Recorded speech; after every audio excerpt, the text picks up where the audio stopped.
फरीथी प्रकरण 4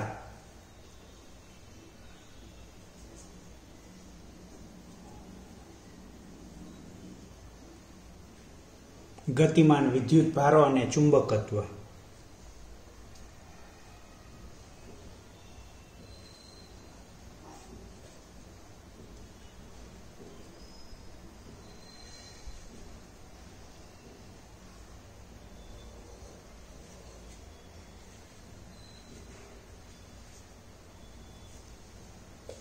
हाजर थईशुं। तो आपणे अगाऊ भण्या के टॉर्क गूंचड़ा पर लागता टॉर्कनुं समीकरण आपणे अगाऊ भणी चूक्या हई। એટલે આપણે ખાલી થોડી માહિતી લઈ લેવી કે ગૂંચડા પર लागता ટોર્કનું સૂત્ર ચુંબકીય ક્ષેત્રમાં મૂકેલા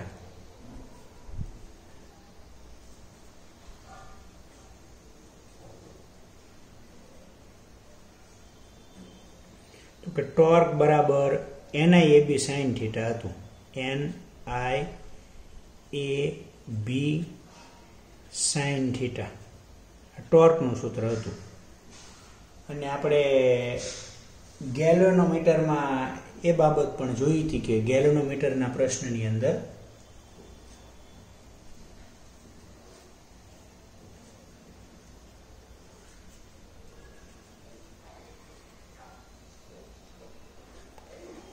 टॉर्क बराबर K∅, जेने आपणे पुनःस्थापक टॉर्क कीधुं हतुं।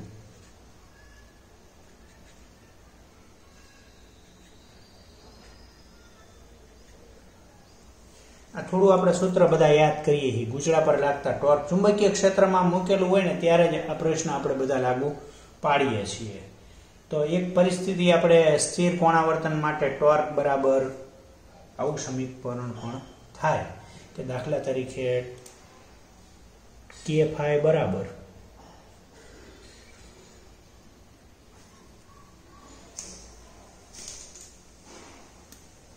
NIAB।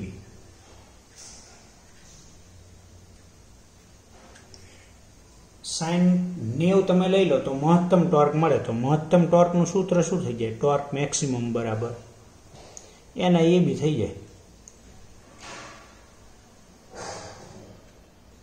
तो हमें एटलू शू लागतुं होय? पुनःस्थापक टॉर्क लागतुं होय એટલે આપણે સૂત્ર બનાવ્યું કે K∅ બરાબર K∅ એ આવર્તન દર્શાવે છે બરાબર। હવે આના ઉપરથી આપણે બીજી બે બાબતોની ચર્ચા કરવાની છે કે પ્રવાહ સંવેદિતા અને વોલ્ટેજ સંવેદિતા બે વસ્તુ અલગ અલગ પ્રકારની છે।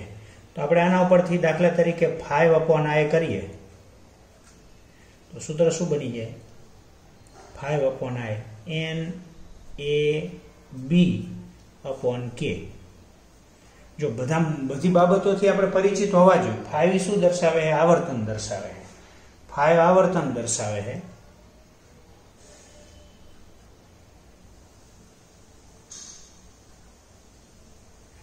I है प्रवाह,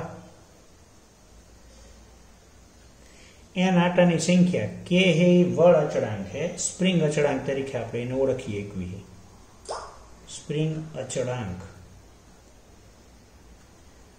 ए है क्षेत्रफल है गूंचड़ा क्षेत्रफल અને B है आपणे जूનું અને જાણીતું चुंबकीय क्षेत्र है। एकम प्रवाह दीठ आवर्तन ने प्रवाह संवेदिता कहेवाय। आ एकम प्रवाह दीठ जे आवर्तन थाय एने आपणे शुं नाम आपीए? प्रवाह संवेदिता तरीके आपणे ओळखी शकीए छीए।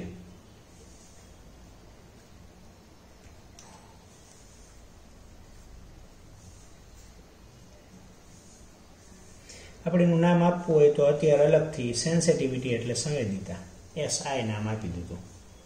सूत्र શું થાય? એના બે સૂત્ર વિચારીએ કે 5/I કહેવાય અથવા NAB/K પણ કહેવાય। આ બે પ્રવાહ સંવેદિતાના સૂત્ર થયા। હવે આના પરથી આપણે વોલ્ટેજ સંવેદિતા મેળવવી હોય, પ્રવાહ સંવેદિતા ઉપરથી શું મેળવવું? આપણે વોલ્ટેજ સંવેદિતા મેળવવી છે। તો આપણે આને આ જે સૂત્ર હતું આપણી પાસે 5/I બરાબર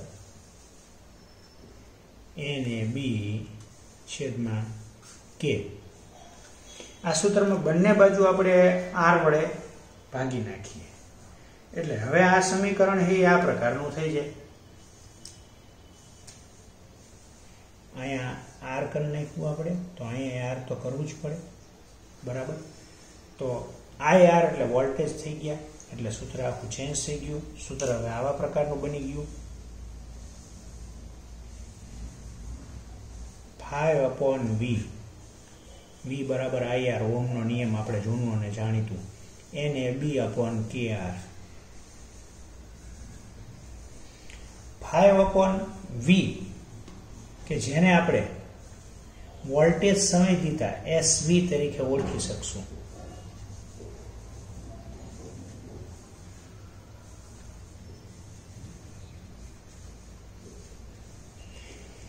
એકમ વોલ્ટેજ દીઠ આવર્તન હોય તો એને વોલ્ટેજ સંવેદિતા કહેવાય. તો પ્રવાહ સંવેદિતા, વોલ્ટેજ સંવેદિતા એ બે આપણે જૂના સૂત્રો પરથી મેળવા. બંનેના સૂત્ર આપણે અહીંયા ધ્યાનથી અભ્યાસમાં લીધા, બરાબર. હવે આનો ઉપયોગ કરી, આ જે સમીકરણો આપણે જોઈએ એનો ઉપયોગ કરી અને આપણે થોડાક દાખલાઓ વિશેનો અભ્યાસ કરવાનો છે, બરાબર. તો એમાં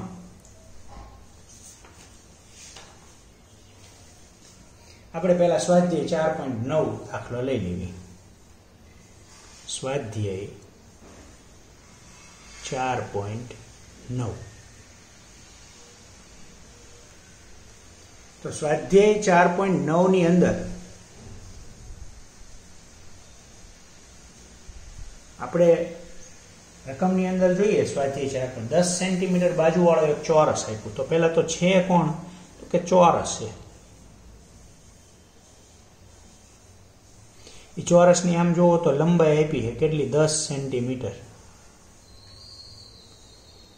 10 સેન્ટીમીટર એટલે 10 × 10⁻²² મીટર. એને મીટરમાં પણ આપણે ફેરવી નાખ્યું. બીજું કે એમાં ગૂંચળાના 20 આંટા છે, એટલે આંટાની સંખ્યા આપણને આપી છે. આંટા N બરાબર 20.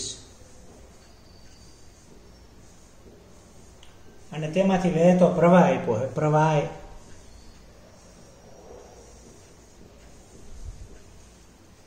બરાબર 12 એમ્પિયર. ગૂંચળાના સમતલનો લંબ 0.80 ટેસ્લાના મૂલ્યમાં એટલે ચુંબકીય ક્ષેત્ર, ગૂંચળાને કેટલા ચુંબકીય ક્ષેત્રમાં મૂકવામાં આવેલા છે? ચુંબકીય ક્ષેત્ર એટલે B 0.80 ટેસ્લા, 0.8 અથવા 0.80 ટેસ્લા. અને ખૂણો જે બનાવેલો છે થીટા, ખૂણો એ 30 અંશનો આપણને આપેલો છે.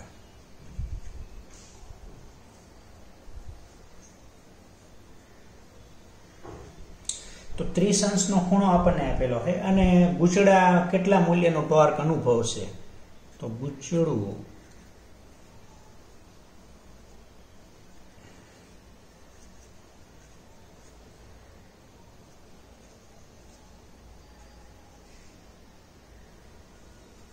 ટોર્ક આપણે ગોતવાનું છે. ટો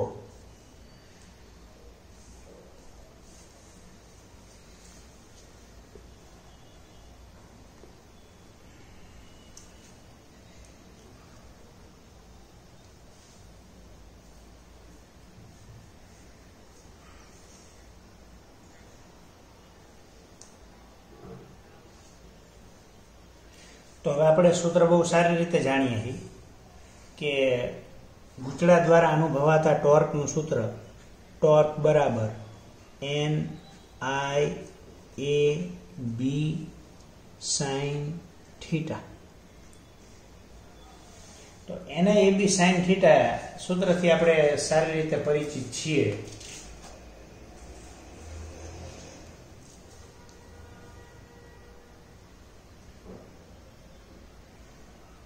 તો બધી કિંમતો હવે આપણે અહીંયા એક જોઈ શકીએ કે ચોરસનું ક્ષેત્રફળ આપણે મેળવવું પડશે. તો ક્ષેત્રફળ એટલે શું? A. ચોરસના ક્ષેત્રફળનું સૂત્ર શું? લંબાઈનો વર્ગ થઈ જાય.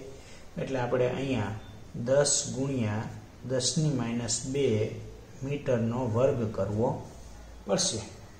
તો આપણને ક્ષેત્રફળ મળી ગયું 10 નો વર્ગ 100, 10⁻²નો વર્ગ 10⁻4 અને મીટરનો વર્ગ મીટરનો વર્ગ. તો આવી રીતે આપણે પહેલા એને ક્ષેત્રફળ નહોતું તો મેળવી લીધું. હવે આપણે કિંમત જ મૂકવાની છે કે ટોર્ક બરાબર n, આટાની સંખ્યા કેટલી આપી 20, પ્રવાહ કેટલો આપ્યો છે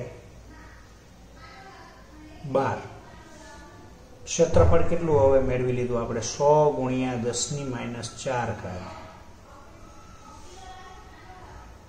અને ચુંબકીય ક્ષેત્ર B કે જે 0.8 આપણને આપેલું છે અને sin 30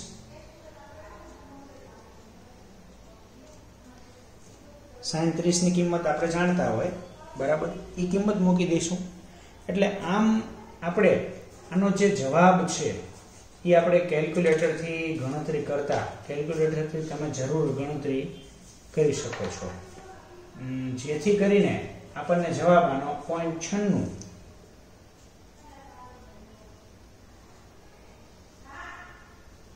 ટોર્કનો એકમ આપણે લખીએ કે ટોર્ક એટલે શું, R ક્રોસ F, એટલે F નો એકમ ન્યૂટન અને R એટલે અંતર, ન્યૂટન ઇન્ટુ મીટર. આટલો જવાબ આપણને મળી જશે. તો આમ ચુંબકીય ક્ષેત્રમાં મૂકેલા ગુછડા પર લાગતા ટોર્કનું સૂત્ર આપણે અહીંયા sin 30 ની કિંમત મૂકશું, બાકી બધોનો ગુણાકાર કરી અને સાદુરૂપ આપી અને આવી રીતે આપણે આ દાખલો ગણી શકીએ છીએ. જવાબ આપણને 0.96 નેનોમીટર ન્યૂટન ઇન્ટુ મીટર આપણને જવાબ મળે છે. હવે આ જ રીતે આપણે એક બીજા દાખલા તરફ આગળ જઈએ કે જે સ્વાધ્યાય 4.13 નો દાખલો છે.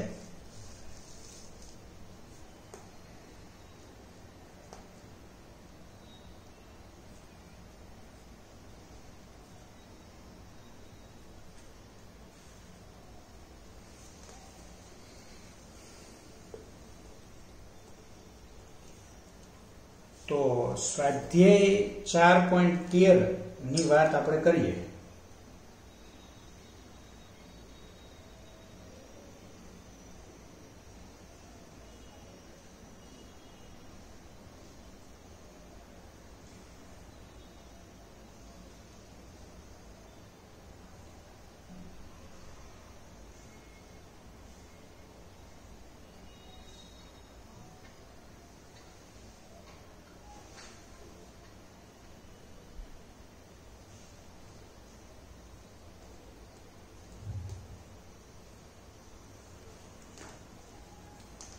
તો એના અંદર આપણે રકમ જોઈએ તો કે 1 ટેસ્લાનું ચુંબકીય ક્ષેત્ર છે, એટલે ચુંબકીય ક્ષેત્ર B બરાબર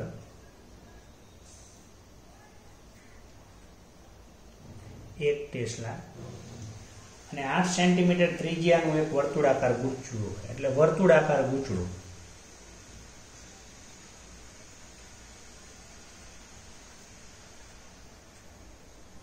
અને તેની ત્રિજ્યા આપણને આપી છે, ત્રિજ્યા R બરાબર 8 સેન્ટીમીટર. એને આપણે મીટરમાં ફેરવી નાખશું, 8 × 10⁻² મીટર.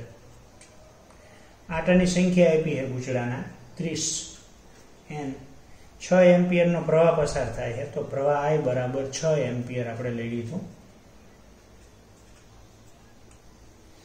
અને ખૂણો બનાવેલો છે 60 અંશનો. તો ગુચડાનું આવર્તન ન થાય તેના માટે જરૂરી વિરોધક ટોર્કનું મૂલ્ય આપણે મેળવવાનું છે અહીંયા. તો સૂત્રથી આપણે પરિચિત છીએ કે ગુચડા પર લાગતા ટોર્કનું સૂત્ર આપણે લઈશું.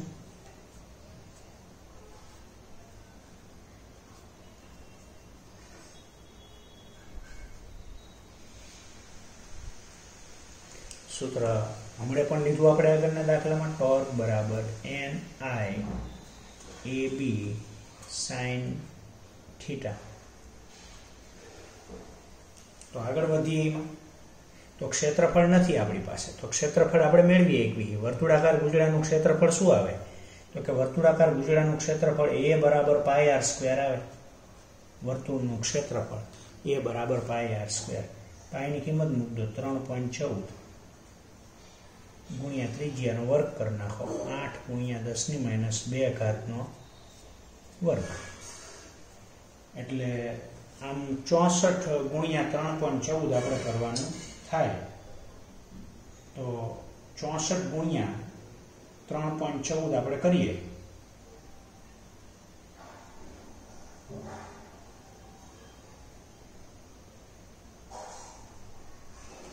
તો 200.96 આવે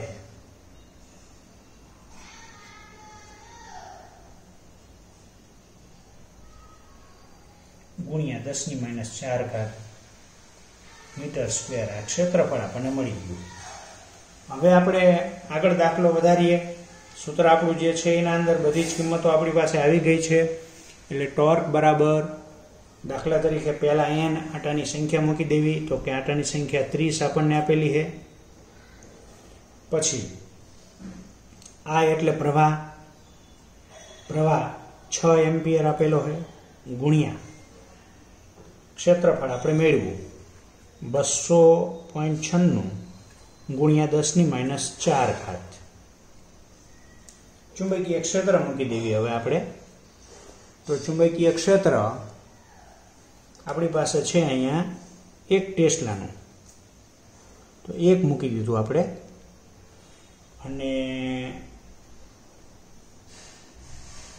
ચુંબકીય ક્ષેત્ર પછી ક્ષેત્રફળ મૂકી દીધું 4 વસ્તુ મૂકી દીધી બરાબર આટન સંખ્યા 30 પ્રવાહ 6 એમ્પિયરનો ક્ષેત્રફળ 200.96 ગુણ્યા 10⁻4 ઘાત આપેલું નહોતું આપણે વર્તુળાકાર ગૂંચળાનું ક્ષેત્રફળ મેળવ્યું અહીંયા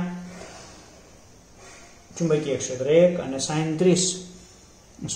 60 ખૂણો 60 નો એટલે sin 60 તો આમ આપણે દાખલા તરીકે ટોર્ક બરાબર આગળ આપણે ગણતરી કરીએ કે 30 સાથે 6 ગુણી દઈએ એની સાથે 200.96 કરી દેવી 30 ગુણ્યા 6 ગુણ્યા 200.96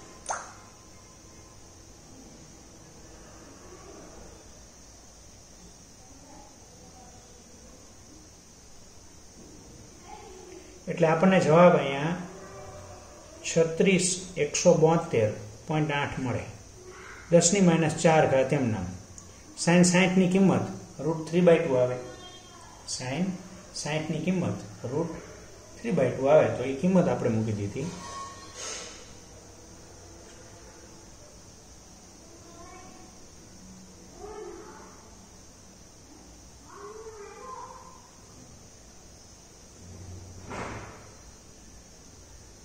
અને હવે આનું આપણે સાદુરૂપ આપી દેવી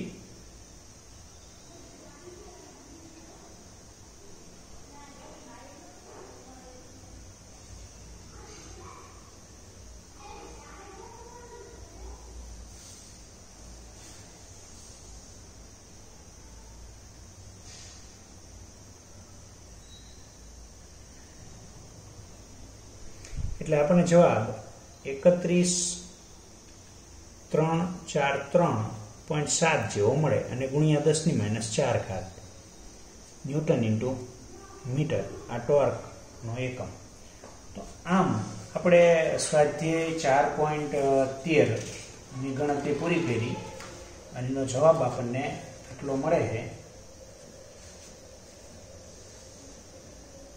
તો આપણે પોઈન્ટ ઘટાડી દેવી દાખલા તરીકે -4 ઘાત છે તો આવો જવાબ થઈ જશે 3.13437 ન્યૂટન ઇન્ટુ મીટર તો આપણને ટેક્સ્ટ બુકની અંદર આવો જવાબ આપણે નિયર ઇક્વલ ટુ લખીએ કે 3.1 ન્યૂટન ઇન્ટુ મીટર તો આમ આપણે આ દાખલો ગણી શકીએ છીએ હવે આમાં પહેલો પોઈન્ટ હતો આપણો આના અંદર બીજો પોઈન્ટ છે બી એમાં એવું કીધું છે કે જો ગૂંચળું વર્તુળાકાર ગૂંચળું લીધું એને બદલે અનિયમિત આકારનું ગૂંચળું લેવામાં આવે વર્તુળાકાર ગૂંચળાની જગ્યાએ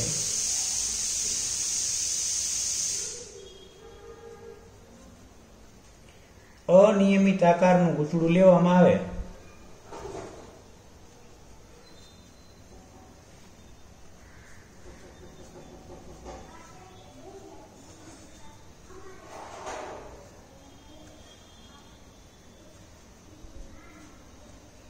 તો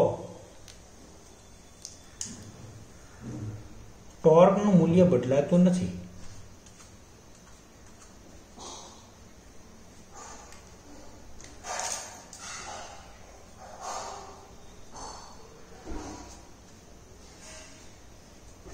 કારણ કે ટોર્કનું મૂલ્ય ગૂંચળાના આકાર પર આધાર નથી રાખતું.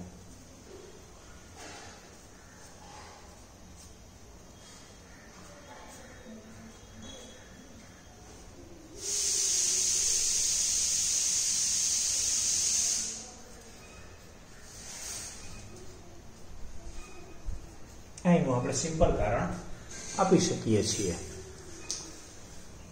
તો આજે જે વાત આપણે કરી કે ગૂંચળા પર લાગતા ટોર્કનું સૂત્ર જોયું, ટોર્ક બરાબર NIAB sin થીટા. એમાં મહત્તમ ટોર્ક કે જ્યારે sin 90 હોય ખૂણો, એટલે A અને B વચ્ચેનું ક્ષેત્રફળ, સોરી A અને B એકબીજાને લંબ હોય ત્યારે NIAB થઈ જાય. ગેલ્વેનોમીટરમાં ઉદ્ભવતું પુનઃસ્થાપક ટોર્કનું સૂત્ર પણ આપણને ખબર હોય, ટોર્ક બરાબર K phi થાય, જેને પુનઃસ્થાપક ટોર્ક કહેવાય. K phi બરાબર NIAB એવું આપણે લખી શકીએ. એના પરથી આપણે I ને છેદમાં લઈ લીધો એટલે NAB છેદમાં K થઈ ગયું. તો આને એકમ પ્રવાહ દીઠ થતા આવર્તનને પ્રવાહ સંવેદિતા કહેવાય. તો પ્રવાહ સંવેદિતાનું સૂત્ર phi upon I અથવા તો NAB છેદમાં K લઈ શકાય. હવે આપણે વોલ્ટેજ સંવેદિતા મેળવવા માટે શું કર્યું તો કે છેદમાં 2 ને RR વડે ગુણી નાખ્યા અહીંયા નીચે છેદમાં. તો IR ઓહમના નિયમ ઉપરથી વોલ્ટેજ થઈ જાય. અહીંયા KR ભલે એમ નામ રહ્યું એટલે આને વોલ્ટેજ સંવેદિતા તરીકે ઓળખાય. એકમ આને આપણે વોલ્ટેજ કહીએ છીએ. તો એકમ વોલ્ટેજ દીઠ જે આવર્તન જોવા મળે એને વોલ્ટેજ સંવેદિતા બરાબર તરીકે ઓળખવામાં આવે છે. પછી આપણે એક ચોરસ ગૂંચળું હતું. ચોરસ ગૂંચળાની લંબાઈ 10 સેન્ટીમીટર હતી. એને મીટરમાં ફેરવી નાખ્યું. આંટાની સંખ્યા 20 આપી હતી. પ્રવાહ પસાર થતો 12 એમ્પિયરનો હતો. ચુંબકીય ક્ષેત્ર 0.80 ટેસ્લા હતું. ખૂણો જે બનાવેલો હતો એ 30 નો હતો. તો ગૂંચળા દ્વારા અનુભવાતા ટોર્કમાં ટોર્ક બરાબર NIAB sin થીટા સૂત્ર લીધું. ક્ષેત્રફળ હતું નહીં એટલે એ બરાબર લંબાઈનો વર્ગ કરી નાખ્યો આપણે, એટલે ક્ષેત્રફળ મળી ગયું. બાકીની કિંમત આપણે બધી મૂકી દીધી. sin 30 એટલે 1/2 થાય. 0.5 sin 30 ની કિંમત આપણે 0.5 મૂકી એકવી 1/2 અથવા એ કિંમત મૂકી બધા સાથેનો ગુણાકાર 0.96 આપણને 0.96 nanometer sorry newton into meter મળ્યું. ટોર્કનું સાદું સૂત્ર R ક્રોસ F ઉપરથી એકમ આપણે લખીએ છીએ. પછી એક બીજો દાખલોની વાત આપણે કરી. અહીંયા સ્વાધ્યાયનો આમ છેલ્લો દાખલો, કારણ કે આપણે વધારાના દાખલાને ધ્યાનમાં લેતા નથી બોર્ડની પરીક્ષા માટે. ચુંબકીય ક્ષેત્ર B બરાબર 1 ટેસ્લા. વર્તુળાકાર ગૂંચળું હતું. એની ત્રિજ્યા આપણને 8 સેન્ટીમીટર આપી. એને મીટરમાં ફેરવી નાખી. આંટાની સંખ્યા 30 આપણને આપી. પ્રવાહ 6 એમ્પિયરના આપ્યો. ખૂણો 60 અંશનો.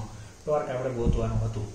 તો ગૂંચળા પર લાગતા ટોર્કનું સૂત્ર ટોર્ક બરાબર NIAB sin થીટા આપણે લીધું. A બરાબર πr² ગૂંચળું હોવાથી ક્ષેત્રફળ આપણને અલગથી નહોતું આપ્યું એટલે આપણે મેળવવું પડ્યું. પાયની કિંમત 3.14 મૂકી દીધી અને એનો વર્ગ કરી નાખ્યો એટલે આપણને ક્ષેત્રફળ મળી ગયું આટલું. તો ક્ષેત્રફળ એ બરાબર 295 ગુણ્યા 10⁻⁴ મીટર સ્ક્વેર મળે. હવે આપણે આમ ટોર્ક બરાબર NIB સૂત્રની અંદર આંટાની સંખ્યા 30 મૂકી દીધો. પસાર થતો પ્રવાહ 6 મૂક્યો. ક્ષેત્રફળ 295 ગુણ્યા 10⁻⁴ મૂકી દીધું. ચુંબકીય ક્ષેત્ર 1 ટેસ્લા મૂકી દીધું. sin 60 ની કિંમત આપણે સારી રીતે જાણીએ છીએ કે √3/2 થાય. તો એ મૂકી દીધી.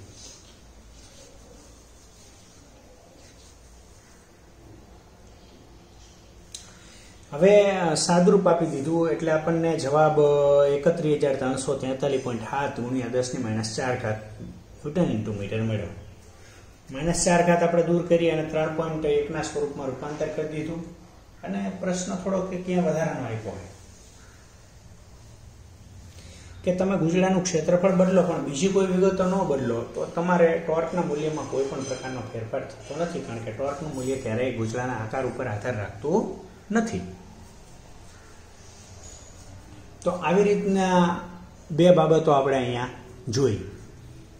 બે દાખલા આપણે સારી રીતે વિચારી અને જોઈ લીધા. હવે આપણે આવી ઘણી બધી વસ્તુઓ ટોર્કના સૂત્ર ઉપરથી મેળવી એકવી MCQ માટે પણ અગત્યનું છે.